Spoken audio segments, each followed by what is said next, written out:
Hamas සංවිධානය මේ වෙනකොට ඩොනල්ඩ් ට්‍රම්ප්ගේ සාම සැලැස්ම පිළි අරගෙන තිබෙනවා. ඒ ඩොනල්ඩ් ට්‍රම්ප් කරපු අනතුරු ඇඟවීමෙන් පස්සේ ඩොනල්ඩ් ට්‍රම්ප් පසුගියදා පැවසුවා ඉරිදා සවස 6ට කලින් ඊශ්‍රායල පාන ඇපකරුවන් නිදහස් කරන්නේ නැතිනම් හමාස් සංවිධානය විනාශ කරලා දමනවා කියලා. ඉතින් ඊට පස්සේ හමාස් සංවිධානය ඩොනල්ඩ් ට්‍රම්ප්ගේ සැලැස්මට කැමති වෙනවා. ඒ අනුව ඉතා ඉක්මනින් ඊශ්‍රායල පාන ඇපකරුවන් 20 දෙනෙක් නිදහස් කරනු ලබන ඇතිර ඒ වගේම ඩොනල්ඩ් ට්‍රම්ප්ගේ පවසලා තියෙනවා ඊශ්‍රායල ගාසා තීරයේ කරන සටන් නතර කරන්න කියලා.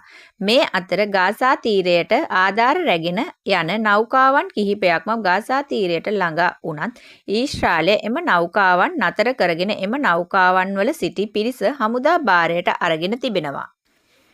ග්‍රේට තන්වර්ක් කියන සමාජ ක්‍රියාකාරණිය තමයි මේ ආධාර රැගත් ගමනට එකතු වුණේ.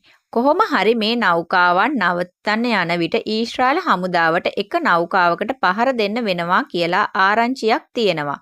කොහොමටත් මේ ආධාර නෞකාවන්ට එන්නකොට මේවාට ආරක්ෂාව ලබා දෙනවා කියලා රටවල් කිහිපයක්ම පැවසුවා.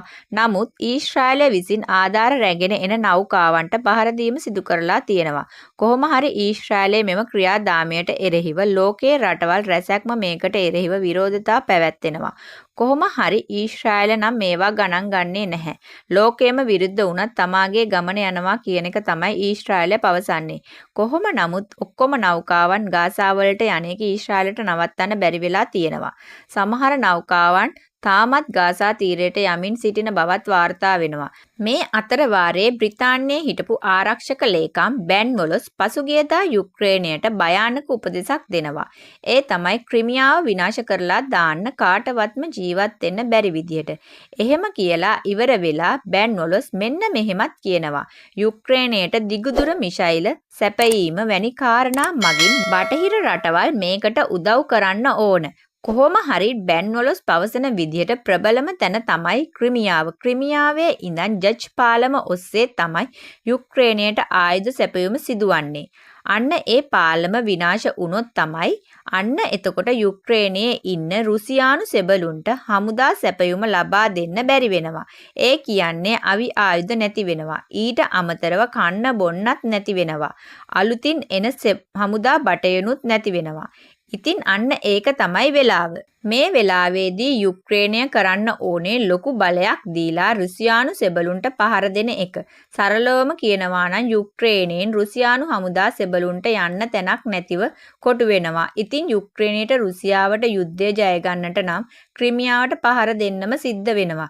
ඒ වගේම පාලමට පහර දෙන්න ඕනෑ. ඒක තමයි බ්‍රිතාන්‍යයේ හිටපු ආරක්ෂක ලේකම් බෙන් වොලස් පවසලා තිබෙන්නේ. ඒ වගේම යුක්‍රේනයට ටොමහොක් මිසයිල සහ බුද්ධිතොරතුරු සපයන්න මේ වෙනකොට ඇමරිකාව කැමති වෙලා තියෙනවා.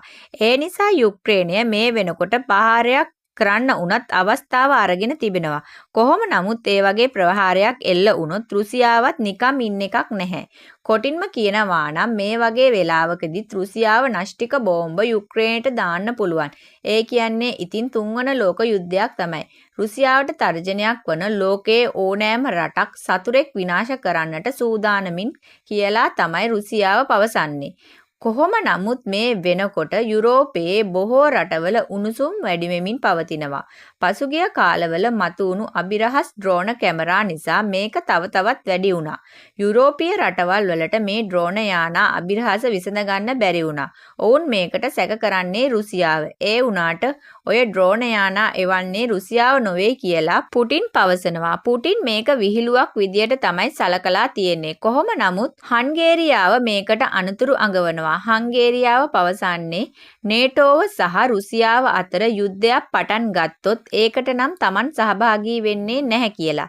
ඉතින් මේ වෙනකොට ඇමරිකාව ආර්ථික කටයුතු සීමා කරලා තියෙනවා. ආර්ථික අර්බුදය නිසා කොහොම නමුත් ඇමරිකාවට මේ වගේ දෙයක් සිද්ධ වෙච්ච පළමුවන අවස්ථාව මේක නොමෙයි.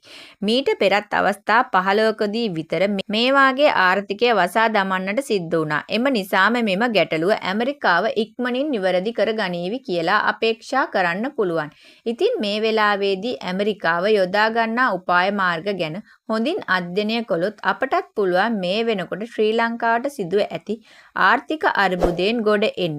මොකද අපි දන්න විදියට 2027 යන කාල තුලදීත් අපට ඩොලර් බිලියන 15ක් වෙනකම් විදේශ සංචිත ගොඩනගන්න ඕනේ. ඒ වුණාට අපට තියෙන්නේ ඩොලර් බිලියන 6කට ආසන්න ප්‍රමාණයක්. මීට අවුරුද්දකට විතර කලිනුත් තිබුණේ ඩොලර් මිලියන 6කට පමණ ආසන්න ප්‍රමාණයක්. කොහොම නමුත් අපි මේ දේවල් මතකයෙන් නොවේ කියන්නේ. ඒ කියන්නේ සංඛ්‍යාත්මක අගයන් එහෙ මෙහෙ වුණොත් ඒවා නිවැරදි කරලා පහලින් කමෙන්ට් කරන්නත් අමතක කරන්න එපා. මොකද මේවා ගැන හොඳටම දන්න අය මේ වීඩියෝ නරඹනවා ඇත. මොකද ඒවා නිවැරදි නැත්තම් නිවැරදි කිරීම ගොඩක් වැදගත් වෙනවා. එක දෙයක් විශ්වාසයෙන් කියන්න පුළුවන්. ඉදිරි වර්ෂවලදී අපි ඩොලර් ප්‍රමාණය සෙව්වේ නැතිනම් 2028 වන විට නැවතත් ආර්ථික අර්බුදයකට යන්න ලොකු සම්භාවිතාවක් තියෙනවා. එවැනි අවස්ථාවක ඇමරිකාව වැනි රටවල් ගන්න ආර්ථික උපාය මාර්ග ගැන සැලකින්නේ ඉන්න ඕනෑ. ඒකෙන් අපේ ආර්ථිකය ප්‍රසාරණය කරන්න ඕනෑ. කොහොම නමුත් ලංකාව පැත්තකට එන විට ආර්ථික අර්බුදයෙන් ලංකාව බේරෙන්නේ කොහොමද? අවුරුද්දකට ඩොලර් බිලියන 9ක් ඉතුරු කරන්න ඕනද? හොයන්න ඕන නොවේ. හොයන්න ඕනෑ ඊට වැඩියෙන්. ඒ වගේම තෙල් වලටත් ගොඩක් වියදම් කරන්න වෙනවා. කොහොම හරි ලංකාවේ ආර්ථිකය ගමන් කරන විදිහේ ලොකු දුර්වලතා තිබෙනවා. ලංකාව දැනට ආදායම හොයන ක්‍රමය තමයි වැඩි දියුණු කරන්න උත්සාහ කරන්නේ නැත්තේ.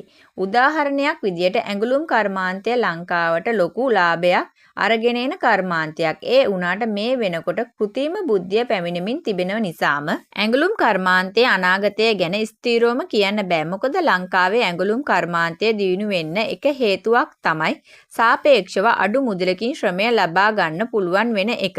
ඒ වුණාට කෘත්‍රිම බුද්ධිය නිසා ක්‍රමයෙන් ගිලිහෙමින් පවතිනවා. තවත් එකක් තමයි සංචාරක කර්මාන්තය. සංචාරක කර්මාන්තය හොඳින් ගියත් ඩොලර් මිලියන 9ක් හොයන්න බැහැ. ඒ නිසා අපට අවශ්‍ය වෙනවා අලුත් උපාය මාර්ග. ඒවා සාර්ථක වුණේ නැත්නම් ඔක්කොම ඉවර වෙනවා. තව දුරටත් අපට ඕනෑ වෙනවා ඉන්න ඉල්ලුම් කරුවන්ට වැඩියෙන් සැපයුම් දෙන්න බැරි නම් අලුත් ඉල්ලුම් කරුවන් සොයාගන්න.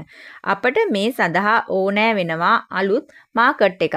අලුත් දෙයක් කරන්න. උදාහරණයක් විදියට මීට අවුරුදු 20කට විතර උඩදී තිබුණා CD වගේම DVD ජනප්‍රිය වෙලා තිබුණා. නමුත් දැන් YouTube හා නෙස්ටික් වාගේ ඔන්ලයින් ප්ලැට්ෆෝම් වගේ දේවල් මේක සම්පූර්ණයෙන්ම ඇල්ලුවා. ඒ වගේම දැන් අපටත් ඕනෑ කරන්නේ අලුත් දෙයක්. අපට තියෙන මාකට් එකට ප්‍රතිශතයක් අල්ලලා ගන්න. ඒක විතරක් නොවේ තියෙන මාකට් එකත් වෙනස් කරන්න. දෙයක් තමයි ඕනෑ වෙන්නේ. මෙවැනි විදියට ලංකාවේ ආර්ථිකය වෙනස් කරන්න හැකියාව ලැබේවා කියලා ප්‍රාර්ථනා කරනවා.